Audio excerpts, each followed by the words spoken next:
5 বছর আগের আমি আর হনামির মধ্যে অনেক পার্থক্য।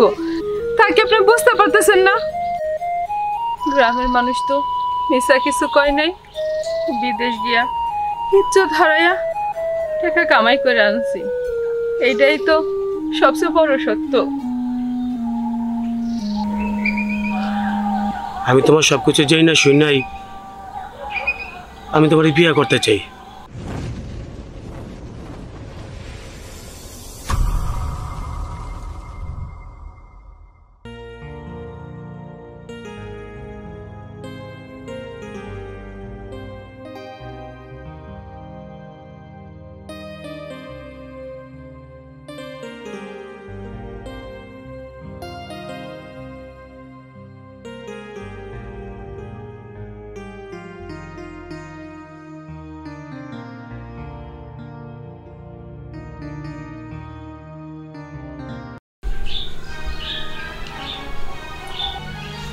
আপনি আবার আমাকে বাড়িতে বিয়ের প্রস্তাব পাঠাইছেন? হ্যাঁ, পাঠাইছি।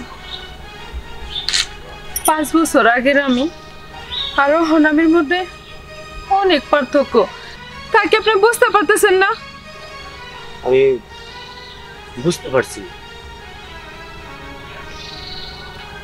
সবকিছু বুঝতে পাইরা গ্রামের মানুষের মুখে আমার এত বদনাম হই না, আপনি আমার বিয়ে করতে চাইতেছেন কেন? গ্রামের মানুষ তো মিশা কিছু কয় নাই, বিদেশ গিয়া ইজ্জত হারাইয়া টাকা কামাই করে আনছি, এইটাই তো সবচেয়ে বড় সত্য। আমি তোমার সবকিছু যাই না শুই নাই, আমি তোমার বিয়ে করতে চাই। আমি বিদেশ যাওয়ার আগে আপনি বিয়ের প্রস্তাব পাঠাইছিলেন, তখন আমার বিদেশ যাওয়ার সবকিছু রেডি, তাই না করে দিছিলাম। আপনি তো আমার মতো বিদেশ যান নাই, আর আপনার কোনো কিছুর অভাবও নেই, আপনি বিয়ে করেন নাই কেন? আমি তোমার লেগে এতদিন অপেক্ষা করছি। আমরা একই গ্রামে মানুষ হয়েছি, চোখের সামনে তোমার বড় হইতে দেখছি। তোমার চলাফেরা আদব কায়দা দেখাই তোমার আমি মনে মনে খুব পছন্দ করি। তা তোমার বিদেশ যাওয়ার কথা হই না, তাড়াতাড়ি করে বিয়ের প্রস্তাব পাঠিয়েছি, কিন্তু তুমি তখন নিজের কথা না ভাইবা পরিবারের কথা ভাবছো। পরিবারের মুখে হাসি ফুটানোর লিগা তোমার নিজের কষ্ট দিছো। সংসারের অভাব দূর করার লেগে বিদেশ গেছি,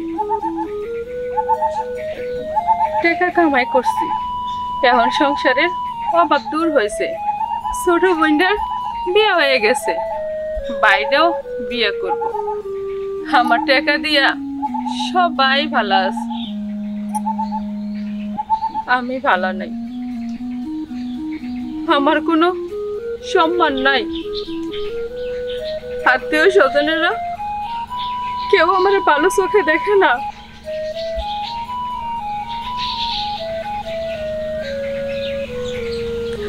আমারে নিয়া বাবা মা ভাই বোন চিন্তার মধ্যে আছে, তাই ভাবছি আমি সবার কাছ থেকে চলে যাবো।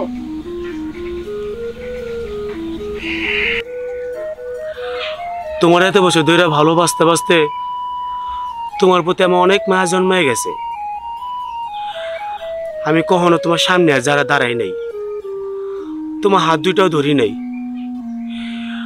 তবুও তোমার প্রতি আমার খুব মায়া জমায়। তোমার প্রতি আমার মনে খুব মায়া। যেদিন তোমার গ্রামে মানুষ অনেক ঘৃণা করতো, তোমার অনেক অপবাদ দিছে, আমি সেদিন অনেক কাঁদছিলাম, তবু আমি তোমার ঘৃণা করতে পারি নাই, আর কোনোদিন ঘৃণা করতে পারবো না।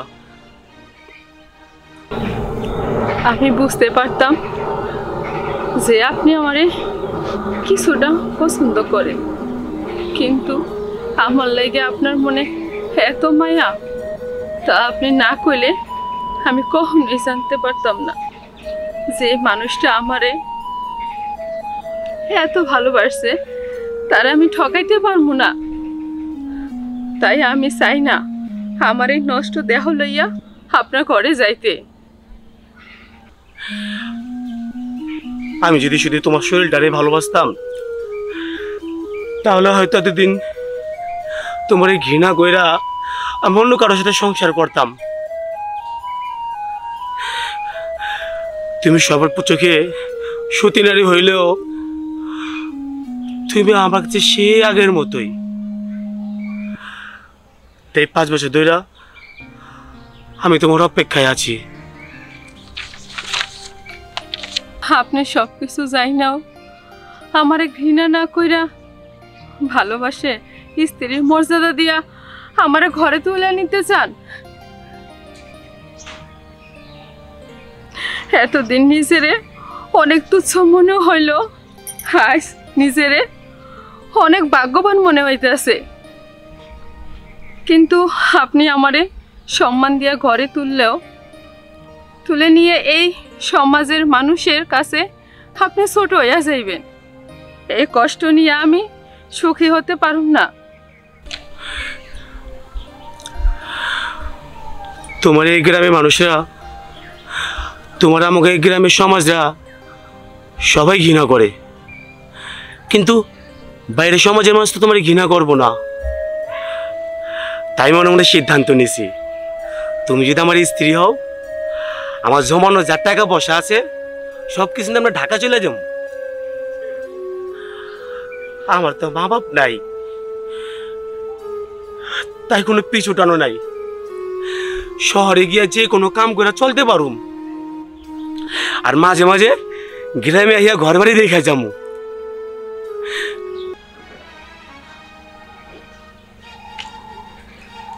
আমার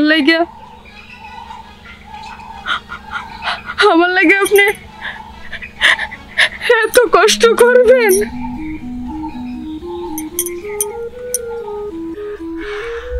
আমি কষ্ট করলেও তুমি তো আমার পাশেই থাকবা, তাই না?